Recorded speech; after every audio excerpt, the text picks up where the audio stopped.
আর পাঁচফোড়নের সবাইকে স্বাগত। দেখুন আমার একটা ছোট্ট মাধবীলতা কি পরিমাণে এবার ফুল হয়েছে।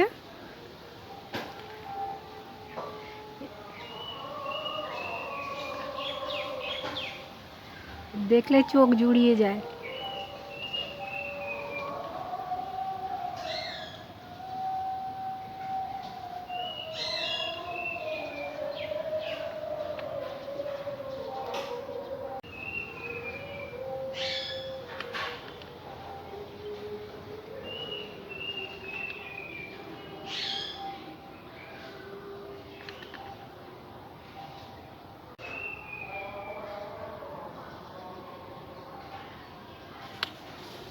কেমন লাগলো আমার মাধবীলতার আপডেট অবশ্যই ছোট্ট কমেন্ট করবেন।